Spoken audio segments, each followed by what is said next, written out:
Hi, hello, வணக்கம் மக்களே! நான் உங்கள் இன்ட்ரோவர்ட் பொண்ணு. சுஜாதா அவர்களின் என் இனிய இயந்திரா அப்படிங்கிற கதையை தொடர்ந்து அதோடைய 2ஆம் பாகமான மீண்டும் ஜீனோ அப்படிங்கிற கதையை தான் தொடர்ந்து கேட்டுட்டு இருக்கோம். இது மீண்டும் ஜீனோவுடைய செகண்ட் எபிசோட். இது வரைக்கும் நடந்திருக்கிற கதைக்கான லிங்கையும் பிளேலிஸ்ட்கான லிங்கையும் டிஸ்கிரிப்ஷன்ல கொடுத்திருக்கேன். அதை கேட்டுட்டு இதை கேட்டாதான் கதை புரியும். நிலா மனோ கிட்டக்க ஓப்பனாவே சண்டை போட்டுடுறா. மனோ நிலா மேல ரொம்ப கோவத்துல இருக்கான். நான் என்ன பண்றேன் பாரு அப்படின்னு சொல்லிட்டு தான் ரூமை விட்டு கிளம்புறான். அவன் கிளம்பி போன கொஞ்ச நேரத்திலேயே ஜீனோ சொல்லுது, நம்ம எதிர்பார்த்ததற்கு முன்னாடியே இந்த விஷயங்கள் எல்லாம் நடக்க ஆரம்பிச்சிருச்சு. இனிமே ரவியும் மனோவும் ரொம்ப கேர்ஃபுல்லா இருப்பாங்க. நம்மளும் ரொம்ப கேர்ஃபுல்லா இருக்கணும். அவங்க நம்மள ஏதாவது செய்யறதுக்கு முன்னாடி நம்ம அவங்கள ஏதாவது செஞ்சிடணும் அப்படிலாம் பேசுது. நிலா என்ன சொல்றா, நீ இருக்கிற வரைக்கும் எனக்கு கவலை இல்லை ஜீனோ, நீ தான் இப்பயும் என்ன காப்பாத்திருக்க, பேசாம நீயே இந்த நாட்டை ஆளலாமே அப்படின்னு சொல்றா. ஒரு இயந்திர நாய் ஒரு நாட்டை ஆள சாத்தியமே கிடையாது. அதை பத்தி நம்ம இப்ப பேச வேண்டாம். முதல்ல நீ இந்த நாட்டுடைய ராணியா ஒரு டிசிஷன் எடுக்கணும். இந்த தலைமைச் செயலகத்தை வேற ஏதாவது இடத்துக்கு மூவ் பண்ணணும். இந்த மாளிகை ஃபுல்லா ரவி மனோட ஸ்பை டிவைசஸ் நிறைய இருக்கு. அது இருக்கிற வரைக்கும் நம்ம ரொம்ப அன்சேஃப் அப்படின்னு சொல்லுது. இதை ஒரு ஃபார்மல் ஆர்டராவே பாஸ் பண்ணணும் அப்படின்னு சொல்லிட்டு ஜீனோ தான் அதற்கு உண்டான கண்டென்ட்டை ப்ரிப்பேர் பண்ணிட்டு இருக்கு. அதே சமயம் ரவி மனோ சிசிடிவி ரூம்ல தான் இருக்காங்க. அங்க ஜீனோ ஃபேக்கா ஃபீட் பண்ணிருக்கிற கண்டென்ட் தானே ஓடுது. அதை பார்த்து இவங்க 2 பேருக்கும் சந்தேகம் வர ஆரம்பிச்சாச்சு. கொஞ்ச நேரத்துக்கு முன்னாடி நான் நிலாவை பார்த்தப்போ அவ இந்த ட்ரெஸ் போட்டிருக்கல, இங்க ஏதோ ஒரு குழப்பம் இருக்கு, யாரோ அவளுக்கு ஹெல்ப் பண்றாங்க, அது கண்டிப்பா அவளுடைய கணவன் சிபியா இருக்கிறதுக்கு நிறைய சான்சஸ் இருக்கு அப்படின்னுட்டு இவங்க 2 பேரும் சிபியை இங்க வரவழைக்கலாம் அப்படின்லாம் டிஸ்கஸ் பண்ணிட்டு இருக்காங்க. சிபி தான் ஏற்கனவே மனோவையும் ரவியையும் பத்தி ப்ரீவியஸ் கவர்மெண்ட் பீப்புள் கிட்டக்க போட்டு கொடுத்துருக்கான் இல்லையா, அதை பாராட்டி அவனுக்கு பதவி உயர்வெல்லாம் கிடைச்சிருக்கு. இப்போ ஒரு கொஞ்சம் சீனியர் போஸ்ட்ல உட்காந்துருக்கான். ரவியும் மனோவும் கால் பண்ணி உடனே வா அப்படின்னு கூப்பிடுறாங்க. சிபிக்கு பயமா இருக்கு. இவங்க 2 பேரை பத்தி தான் ப்ரீவியஸா போட்டு கொடுத்தோம், அவங்களே நம்ம இப்ப கூப்பிடுறாங்கன்னா என்ன அர்த்தமா இருக்க முடியும்? ப்ரீவியஸா பண்ணினதுக்கு தண்டனை கொடுக்கறதுக்காக இருக்கலாம்லாம் பயப்படுறான். அவனுக்கு ஜீவா அப்படிங்கிற பிம்பத்துக்கு பின்னாடி மாஸ்டர் மைண்டே இவங்க 2 பேர் தான் அப்படிங்கிற விஷயம் எதுவுமே தெரியாது இல்லையா, அதனால பயந்தே தான் வரான். ரவியையும் மனோவையும் மீட் பண்றான். மீட் பண்ண உடனே அவங்க கூட்டிட்டு போற இடம் ஒரு லேப், ஒரு அட்வான்ஸ் பாலிகிராஃபி டெஸ்ட் மாதிரி இருக்கு. லை டிடெக்டர் டெஸ்ட்னு சொல்லுவோம் இல்லையா, போய் சொன்னா காமிச்சு கொடுத்துரும். அந்த மாதிரியான ஒரு செட்டப் ஒன்று இருக்கு. அதுல சிபியை உட்கார வச்சு கேள்விகள் கேட்கறாங்க. நீ நிலாவுக்கு ஹெல்ப் பண்றியா, ஜீவாவுக்கு அகைன்ஸ்டா நடந்த புரட்சிக்கு அப்புறமா நீ அவளை மீட் பண்ணியா, அப்படி இப்படின்னு நிறைய கேள்விகள் கேட்கறாங்க. அவன் இல்லைன்னு பதில் சொல்றான். அந்த பாலிகிராஃபி டெஸ்ட்டும் அவன் சொல்றது உண்மை அப்படின்னு தான் காட்டுது. ஆனா இந்த ரவியும் மனோவும் அவனை நம்புறதுக்கு ரெடியா இல்ல.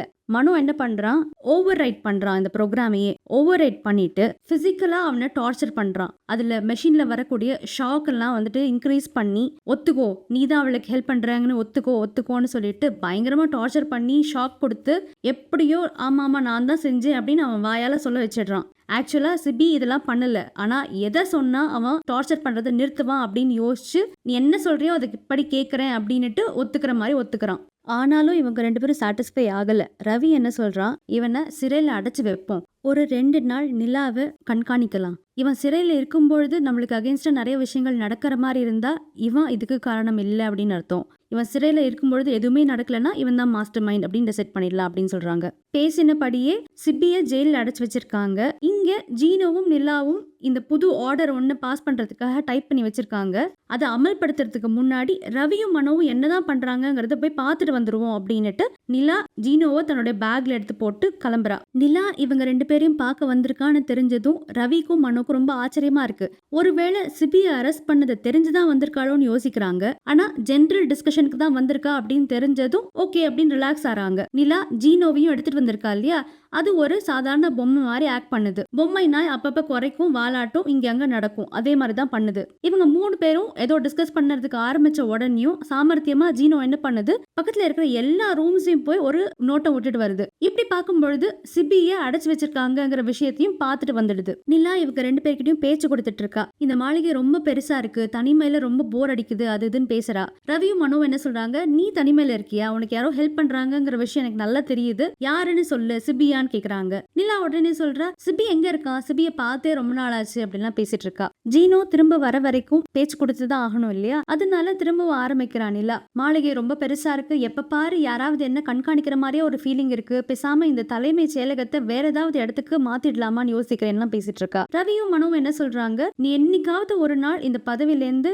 விலகிதான் ஆகணும். இந்த இடைப்பட்ட காலத்துல நாங்க சொல்றபடி கேட்டு நடந்தா உனக்கு நல்லது. நிஜம் ராணி மாதிரி ஆக்ட் பண்ணாது அப்படின்லாம் சொல்றாங்க. இப்போதைக்கு உங்களால எதுவும் என்ன செய்ய முடியாது, ஆனா நான் உங்களுடைய குட் புக்ஸ்ல இருக்கணும்னு தான் நானும் ஆசைப்படுறேன் அப்படின்லாம் சொல்லிட்டு இருக்கா. இதுக்கு நடுவுலயே ஜீனோ அதோடைய கண்காணிப்பெல்லாம் முடிச்சிட்டு திரும்ப நிலா இருக்கிற இடத்துக்கே வந்துடுது.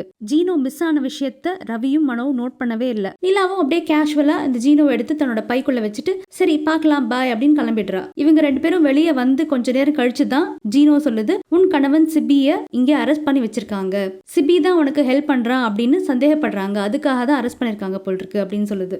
ஜீனோவுக்கு மனசுன்னு ஒண்ணு கிடையாது, அது இயந்திரம் தான். ஆனா மனசுன்னு ஒண்ணு இருந்தா கண்டிப்பா ரொம்ப சந்தோஷத்துல குதிச்சிருந்திருக்கும். சிபி மேல எல்லா சந்தேகமும் போச்சு அப்படின்னாக்கா ஜீனோ மேல யாரும் சந்தேகப்பட மாட்டாங்க இல்லையா. அதனால இது ஜீனோவுக்கு பெரிய அட்வான்டேஜ் தான். இப்பதான் நிலா கிட்ட குரூஷியலான ஒரு கேள்வி கேக்குது ஜீனோ, உனக்கு சிபி அப்படிங்கிற இந்த கணவன் ரொம்ப முக்கியமா அப்படின்னு கேக்குது. இப்ப சிபி மேல இருக்கிற சந்தேகம் வலுக்கிற மாதிரி நம்மளும் நடிக்கலாம், ஆனா சிபிய சித்திரவதை பண்ணி கொல்றதுக்கு கூட சான்ஸ் இருக்கு அப்படின்னு சொல்லுது ஜீனோ. நிலாவுக்கு ஷாக்கிங்கா இருக்கு. ஜீனோ எல்லா விஷயத்தையும் ஆராய்ஞ்சு அனலைஸ் பண்ணி வச்சிருக்கு. நிலாவுக்கு பொறுமையா எக்ஸ்பிளைன் பண்ணுது. இப்போதைக்கு ரவிக்கும் மனோக்கும் செம்ம கன்ஃபியூஷன். யாரோ உனக்கு ஹெல்ப் பண்றாங்க, அது ஆனா யாருன்னு தெரியல. லாஜிக்கலா யார் ஹெல்ப் பண்ணிருக்க முடியும்? சிபி மேலதான் டவுட் போகும் இல்லையா. அதனாலதான் அவனை அரெஸ்ட் பண்ணி வச்சிருக்காங்க. இப்ப அவனை அரெஸ்ட் பண்ணிட்டு உன்னை திரும்ப தாக்குறதுக்கு வருவாங்க. அப்படி உன்னை தாக்கும் பொழுது யாராவது ஹெல்ப் பண்ணினா சிபி மேல இருக்கிற சந்தேகம் போயிடும். ஆனா யாருமே வரலன்னா கண்டிப்பா சிபி தான் உன்னை காப்பாத்துறான் அப்படின்னு அவங்க கன்க்ளூட் பண்ணிடுவாங்க அப்படின்னு சொல்லுது. நிலாவுக்கு டைலமா, சிபியும் இம்பார்ட்டன்ட், ஜீனோவும் இம்பார்ட்டன்ட். யாராவது தாக்க வந்தாக்க கண்டிப்பா ஜீனோ ஹெல்ப் பண்ணும் அப்படிங்கிற விஷயம் அவளுக்கு தெரியும். ஜீனோ சொல்லுது, நீ தான் எனக்கு முதல் ப்ரியாரிட்டி, நான் உன்னை கண்டிப்பா காப்பாத்தியே தீரணும், அதுதான் என்னுடைய ப்ரியாரிட்டி அப்படின்னு சொல்லுது. நிலாவுக்கு என்ன பயம்னா, இவளை தாக்க வரும்பொழுது ஜீனோ காப்பாத்திடுச்சு அப்படின்னு சொன்னாக்க அவங்களோட சந்தேகம் மொத்தமும் ஜீனோ மேல திரும்பும். இப்போ இதனாலேயே ரொம்ப டைலமால இருக்கா. சிபியும் வேணும், ஜீனோவும் வேணும். நிலா அதைத்தான் ஜீனோ கிட்ட சொல்றா. சிபியும் சேஃபா இருக்கணும், நீயும் சேஃபா இருக்கணும், அதுக்கு என்ன வழின்னு கேக்குறா. அப்போ கரெக்டா ரவியும் மனோவும் வர சத்தம் கேக்குது. நீ இப்போதைக்கு நார்மலா ஆக்ட் பண்ண, அவங்க வரும்பொழுது நம்ம மத்தது அப்புறம் பேசிக்கலாம் அப்படின்னு சொல்லுது ஜீனோ. ரவி மனோ உள்ள வராங்க. கையில ஒரு ஃபைல் இருக்கு.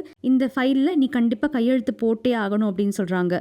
அதே ஜிஇ அப்படிங்கிற ஃபைல் தான். இதுக்கு என்ன அவசரம், நான் தான் அப்புறம் போடுறேன்னு சொன்னேனே அப்படிங்கிறா நிலா. இல்ல இது ரொம்ப ரொம்ப இம்பார்ட்டன்ட், நீ சைன் பண்ணியே தீரணும் அப்படின்னு சொல்றாங்க. அது என்னன்னு எக்ஸ்பிளைன் பண்ணுங்க, நான் சைன் பண்றேன் அப்படின்னு சொல்றா. மனோ என்ன சொல்றான்னா, ஜிஇ ஜெனடிக் இன்ஜினியரிங் இதை வச்சு அச்சு அசல் ஒன்ன மாதிரியே உருவத்துல இருக்கிற ஒரு பெண்ணை உருவாக்கலாம். உன்னுடைய அதே உருவம், நடை, உடை, பாவனை எல்லாமே அதேவா இருக்கும். இது சம்பந்தப்பட்ட ஒரு ஃபைல் அப்படின்னு மனோ எக்ஸ்பிளைன் பண்றான். ஆனா நிலா மறுக்கிறா, நான் சைன் பண்ண மாட்டேன் அப்படிங்கிறா. உனக்கு இனிமே ஹெல்ப் பண்றதுக்கு யாருமே இல்லை, நாங்க சிபியை கூட கைது பண்ணிட்டோம் அப்படின்னு சொல்றாங்க. சிபி என்ன பாவம் செஞ்சான்னு நீங்க கைது பண்ணிருக்கீங்க அப்படின்னு சொல்லிட்டு நிலா ஷாக் ஆறா. இவங்க 3 பேருக்குள்ள இருக்கிற வாக்குவாதம் ரொம்ப ஜாஸ்தி ஆகுது. ஒரு பாயிண்ட்ல ரவி ஒரு சைடு, மனோ ஒரு சைடு நிலாவை இழுத்து பிடிச்சு, நீ இப்ப சைன் பண்றியா இல்ல நாங்க ஒன்னு கொல்லவா அப்படின்னு கேக்குறாங்க. மனோ கையில ஒரு லேசர் ஆயுதம் வேற இருக்கு. இதெல்லாம் நடக்கும் பொழுது ஜீனோ இவங்க கண்ணுல படாம ரூம்லயே ஒரு ஓரத்துல ஒளிஞ்சிட்டு இருக்கு. இங்க நடக்கிறதெல்லாம் பார்த்துட்டு தான் இருக்கு. மனோவும் ரவியும் நிலாவை ரொம்ப கம்பல் பண்றாங்க. உன்னை காப்பாத்த யாரும் வரப்போறது இல்லைன்னு சொல்றாங்க. ஆனா நிலா சொல்றா, யாரும் வரலன்னா என்ன, எனக்கு கடவுள் இருக்காரு, கடவுள் என்னை காப்பாத்துவாரு அப்படிங்கிறா. கடவுளுங்கிற கான்செப்ட்லாம் இப்ப கிடையாது நிலா அப்படின்னு சொல்றாங்க. ரவி மனோ கிட்ட சொல்றான், ட்ரிகரை அழுத்து, அவ சாகட்டும் அப்படின்னு சொல்றான். மனோ ட்ரிகரை பிரஸ் பண்றான். ஆனா நிலாவுக்கு ஒண்ணுமே ஆகல. என்ன, உங்க லேசர் ஆயுதம் ஒர்க் பண்ணலையா? நான் தான் சொன்னேனே கடவுள் என்ன காப்பாத்துவாரு அப்படின்னு சொல்லிட்டு.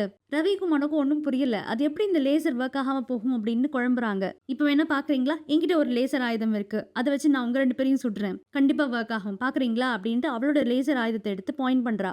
ரவியும் மனோவும் தலை தெறிக்க ஓடிடுறாங்க. அவங்க போனதுக்கு அப்புறமா தான் ஜீனோவை கூப்பிடுறா நிலா. பாத்தியா, கடவுள் என்ன காப்பாத்திட்டாரு அப்படிங்கிறா. கடவுள் எல்லாம் காப்பாத்தல, நான் தான் உன்னை காப்பாத்தினேன், நான் தான் எதுக்கும் இருக்கட்டுமேனு லேப்ல இருந்து புதுசா தயாரிக்கப்பட்ட ஆன்டி லேசர் அப்படிங்கிற ஆயுதத்தோட புரோட்டோடைப்பை கொண்டு வந்திருக்கேன், அதனாலதான் நீ பொழைச்ச, நீ சுட்டிருந்தாலும் ரவிக்கும் மனுக்கும் ஒன்னும் ஆயிருந்திருக்காது, தேங்க்ஸ் டு ஆன்டி லேசர் அப்படின்னு சொல்லுது. எது எப்படியோ இப்ப சிபி மேல இருக்கிற டவுட்ஸ் எல்லாம் போயிடும் இல்ல ஜீனோ அப்படிங்கிறான் நிலா. இல்ல எதுக்கும் நம்ம மேல சந்தேகம் வரக்கூடாதுங்கிறதுக்காக நான் சிபியை ஏற்கனவே தப்பிக்க விட்டுட்டேன் அப்படின்னு சொல்லுது ஜீனோ. நிலாவுக்கு ஷாக்கு, நம்மளுக்கும் ஷாக்கு. அங்க ரவி மனோ அவங்களுக்கும் ஷாக்கு. சிபி தான் ஹெல்ப் பண்றான் போல் இருக்கு, பாரு சிபி தப்பிச்சிட்டான் அப்படின்னு டிஸ்கஸ் பண்றாங்க. இதுல என்ன ஹைலைட்னா ரவி மனோ பேசுறத நிலாவும் ஜீனோவும் அவங்க ரூம்ல இருந்தே ஒரு திரையில பாத்துட்டு இருக்காங்க.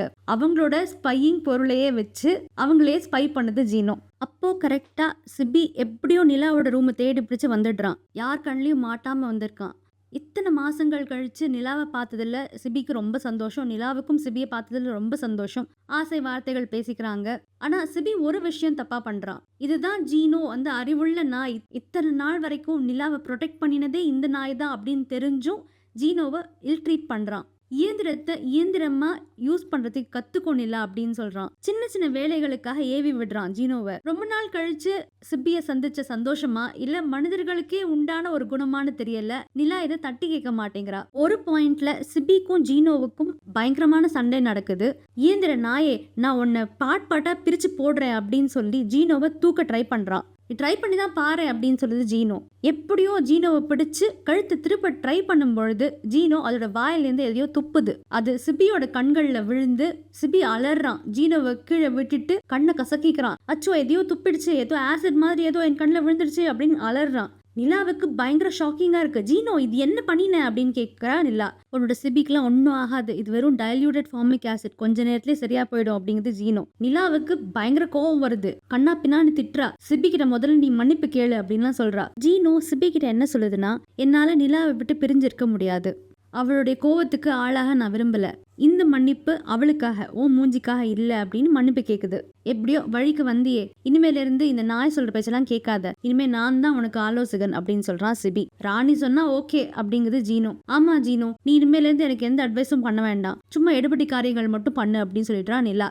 இந்த குறுகிய காலத்துல ஜீனோவுக்கு நிலா மேல ஒரு அதீத நட்பு, பாசம், காதல் எல்லாமே இருக்கு. என்னதான் அது இயந்திரமாவே இருந்தாலும் இந்த ரீசன்ட் டேஸ்ல அதுக்கே சில இமோஷன்ஸ் வர ஆரம்பிச்சிருக்கு இல்லையா. ஆனா மனிதர்கள் தான் இல்லையா. நிலா மனித புத்திய காமிச்சிட்டா. இப்பன்னு பார்த்து ரவி மனோ தலைமையில மொத்த காவல்துறையும் அமைதிப்படையும் சிபியை தான் தேடிட்டு இருக்காங்க. ரவியும் மனோவும் நிலாவை சும்மா விட்டு வைப்பாங்களா? சிபியால நிலாவை ப்ரொடெக்ட் பண்ண முடியுமா? ஜீனோ இனிமேல இருந்து நிலாவுக்கு ஹெல்ப் பண்ணுமா? பார்க்கலாம் அடுத்த எபிசோட்ல. இந்த கதை உங்களுக்கு பிடிச்சிருந்ததுன்னா லைக் பண்ணுங்க, கமெண்ட் பண்ணுங்க, சேனலுக்கு சப்ஸ்கிரைப் பண்ணுங்க. அடுத்த எபிசோட்ல சந்திக்கலாம். நன்றி, வணக்கம்.